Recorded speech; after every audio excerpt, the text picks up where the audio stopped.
अशी लढाई खेळायची आहे की आपल्या एकाही मावळ्याचं रक्त सांडलं गेलं नाही पाहिजे.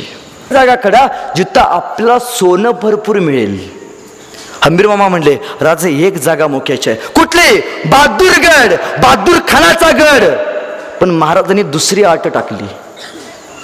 शस्त्राचा नमुना तुम्ही बघा, युद्धशास्त्राचा नमुना. महाराजांनी गनिमी कावा म्हणजे काय महाराजांनी सांगितलं, हंबीर मामा गडावरती फक्त 10,000 आणि प्लस तुमचे 30,000 असं 40,000 सैनिक आहे. त्या बहादूर खानाकडे 3 लाखाचं सैनिक आहे. मग हंबीर मामा आपल्याला अशी लढाई खेळायची आहे की आपल्या एकाही मावळ्याचं रक्त सांडलं गेलं नाही पाहिजे. आता लढाई खेळायची, लढायची तर खेळायचीच आहे, सोनं तर लुटायचंच आहे. पण आट काय टाकली? रक्ताचा थेंब सुद्धा मावळ्याचा या मातीत सांडला नाही पाहिजे आपल्या. हंबीर मामाची बुद्धिमत्ता बघा. हंबीर मामाने एक प्लॅन काढला. हंबीर मामाने आपल्या त्या सैनिकांच्या 2 तुकड्या केल्या. एक तुकडी 10,000ची आणि दुसरी तुकडी 30,000ची. आणि आता बहादूरगड लुटायचा. हंबीर मामांचं प्लॅनिंग बघा. हंबीर मामाने काय केलं? 30,000 सैनिक पुण्यामार्गे, नगर मार्गे बहादूरगडावरती पाठवलं आक्रमण करायला. आणि 10,000 सैनिक घेऊन हंबीर मामा बहादूरगडाच्या पाठीमागच्या दरवाजाला येऊन थांबले. झाले शिवाजी महाराजांचं सैनिक पहाटे 8लाच निघाले बहादूरगड जिंकायला. जवळ गेले आणि ह्यांचा दंगा चालू झाला. छत्रपती शिवाजी महाराजांचे मावळे म्हणू लागले, हर हर हर महादेव, छत्रपती शिवाजी महाराज की जय जयकार घुमले. आता लढाई होणार. बहादूर खानाला सुचना. अरे कसला आवाज आला? बहादूर खानने विचारला, अरे कोण आलंय? तसा शिपाई पतला, मराठी आल्यात दिवसा. मराठी कायम रात्रीच येतात, दिवसा आलेत म्हणलं. बहादूर खानाला वाटलं बहुतेक आपल्याकडे 3 लाख सैनिक म्हणजे मराठी कमीत कमी 30 लाख तरी असणार आहेत. बहादूर खानानं सगळे सैनिक गडावरचे गोळा केले. आता आक्रमण करायचं. सैनिक गोळा झालं, यालगार झाला. मराठी 30,000. त्याला वाटलं 30 लाख आहेत. आले मराठी जवळ आले. आता युद्ध होणार, आता मारामारी होणार. तलवारी काढल्या, आता वर होणार. तसा मराठ्याने रिव्हर्स गेअर टाकला. भागो. मराठी पुढं, बहादूर खान मागं. मराठी पुढं, बहादूर खान मागं. चांगला ताणला बहादूर खानाला. मराठी गायब. बहादूर खान म्हणले, बहुतेक भिली वाटतं.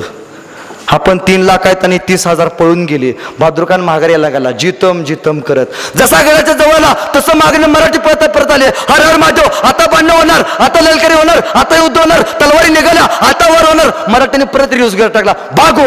मराठी पुढे, बहादूर खान मागं. मराठी पुढे, बहादूर खान मागं. बहादूर खानाला काय समजना, काय लपाछपीचा लाव चालू आहे म्हणला.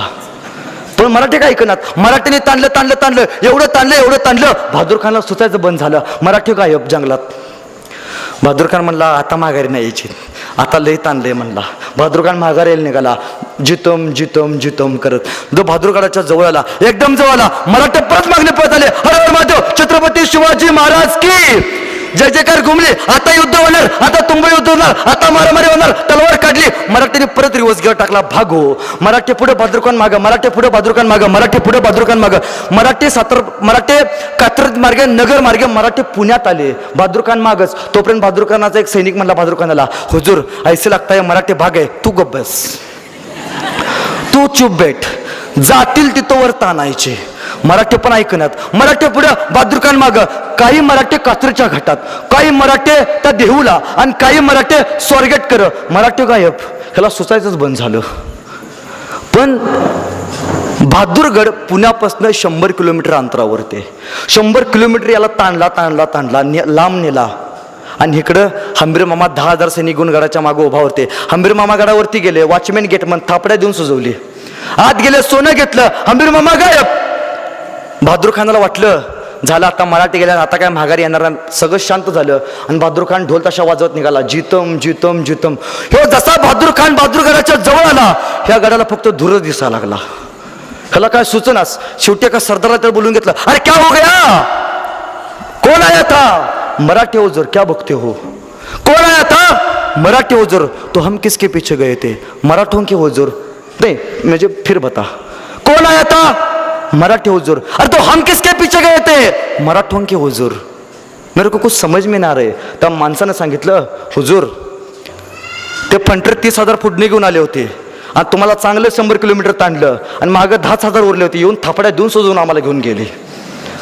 त्यावेळी बहादूर खानाला कळलं, असं फसवले आम्हाला. पण महाराजांची बुद्धिमत्ता बघा, त्यावेळी गडावरती फक्त सैनिक आहे किती, तर 40,000. पण महाराजांना वाटलं आज ना उद्या बहादूर खान गडावरती आक्रमण करणार. तो थेट आपली 30 लाख आणि औरंगजेबाची 30 लाख 90 लाखाचे सैनिक घेऊन 60 लाखात सहित बाकीचं सगळं सैनिक गोळा करून तो रायगडावरती आक्रमण करणार. रायगड पाडायची शक्यता आहे. महाराजांना वाटलं की 4 महिने म्हणजे आपल्याकडे मृग नक्षत्र लागतं. मृग नक्षत्रात सगळी लोक शेती करायला जातात. मराठी सैनिक राजांचं सगळं शेतकरी ते शेती करायला गेलं, ते 4 महिन्यानं माघारी परतणार होतं. सगळं सैनिक गोळा होस तोपर्यंत 4 महिने हे युद्ध थांबवायचं होतं. महाराजांनी डाव टाकला. महाराजांनी बहादूर खानाला एक पत्र पाठवलं आणि त्या पत्रात महाराज म्हणतात, बहादूर खान साहेबा, आमच्या हंबीर मामाने लयच लुटलं तुम्हाला. आणि खाली असं म्हणतात की तुमचं 1 कोटी नगद सोनं आमच्या त्या हंबीर मामाने लुटले तुमच्या बहादूरगडावरती. बहादूर खान साहेबा, आम्हाला खूप दुःख झालं हे ऐकून. खरं तर आम्ही हे सांगितलंच नव्हतं, पण हंबीर मामाने स्वतःच्या मनाचं काम केलंय. खरं तर महाराजांचीच चालू होती ही. आणि पुढे असं म्हणतात महाराज, बहादूर खान साहेबा, आम्ही आमचे घेतलेले सगळे सोनं आणि आमचे पुत्र संभाजी महाराज तुमच्याकडे ओलीस म्हणून ठेवायला तयार आहेत. हे पत्र तयार केलं आणि आपल्या वकिलाच्या हातात दिलं आणि त्या बहादूर खानाकडे पाठवलं. महाराजांचा वकील गेला, वाचून दाखवलं. बहादूर खान म्हणला ठीक आहे, पैसे मागारे आणि ते संभाजी महाराज त्यांचा पुत्र काय तर ओलीस ठेवणार आहे, घेऊन या. शेवटी महाराजांनी एक आट टाकली होती. महाराजांनी लिहिलं होतं की हे सगळं मी द्यायला तयार आहे, फक्त या पत्रावरती मला औरंगजेबाचा शिक्का पाहिजे. इथंच बहादूर खानाला महाराजांनी अडकवला. औरंगजेब तो आग्र्याला. आता शिक्का पाहिजे म्हटल्यावरती बहादूर खानाचा वकील गेला शिक्का आणायला. त्याला जायला लागले 1 महिना. तिथं शिक्का कागदपत्र करायला त्याला लागले 2 महिने आणि तो माघारी यायला लागला त्याला 1 महिना. त्याला यायला आणि जायला लागले 4 महिने. महाराजांना किती दिवस युद्ध थांबवायचं होतं? 4 महिने. झालं. महाराजांनी तोपर्यंत सगळे सैनिक गोळा केले आणि महाराजांनी 10 लाखाची फौज रायगडावरती उभा केली. झाला. तो बहादूर खानाचा वकील शिक्का घेऊन आला. बहादूर खाना पशाला. बहादूर खान म्हणला जावा, ते काय पैसे सोनं नाणी आणि काय तो संभाजी महाराज येतो म्हणले तेवढे घेऊन या. वकील गेला राजांपाशी त्या बहादूर खानाचा, हे गा शिक्के औरंगजेबाचे, आणि ते काय सोनं नाणं देतो म्हणला, संभाजीराजे देतो म्हणलं ते एवढं द्या. राजा म्हणलं कुठलं सोनं? वकिलाला काय सूचना. अहो तुम्ही म्हणला होता की ते सोनं नाणी संभाजीराजे घेतलेलं सगळं आम्हाला माघारी देणार आहे. कुठले संभाजी महाराज? अहो तुमचा पोरगा, आमचा पोरगा तुमच्याकडे ओलीस ठेवावा. अरे तुमच्या त्या बहादूर खानानं असा कुठला पराक्रम केलाय, आपल्या तलवारीची असली कुठली समशेर गाजवल्या की माझा पोरगा त्यांच्यापुढे ओलीस ठेवावा, बिनघोर चालतेवा, नाहीतर मारले जाल. वकील मान खाली घालून माघारी आला. बहादूर खान म्हणाला क्या हो गया? मराठीने पुन्हा फसवलं म्हणला. शेवटी औरंगजेबानं बहादूर खानाला एक पत्र पाठवलं. त्या पत्रात औरंगजेब म्हणतोय, बहादूर खान क्या हो गया? बहादूर खानानं परत पत्र पाठवलं औरंगजेबाला, हुजूर मराठ्याने परत आम्हाला फसवलं. परत बहादूर खानाला औरंगजेबाने पत्र पाठवलं. पत्रात औरंगजेब असं म्हणतोय, अरे ते मराठे तुम्हाला फसवतात तरी कसे आणि तुम्ही फसतात तरी कसे? या पत्राला उत्तर देताना बहादूर खान असं म्हणतोय, ते पत्र प्रत्येकाच्या वहीमध्ये नोंद ठेवावं. बहादूर खान असं म्हणतोय, हुजूर तो शिवाजी राजा त्या तुमच्या आग्र्याला सुद्धा आला होता. त्यावेळी जसं तुम्हाला फसवलं तसंच आम्हाला इथं फसवलं. हा महाराजांची युद्धकलेचा सगळ्यात मोठा नमुना आहे. एक रक्ताचा थेंब न सांडता सुद्धा गड जिंकता येतो. एक रक्ताचा थेंब न सांडता सुद्धा लढाई जिंकता येते.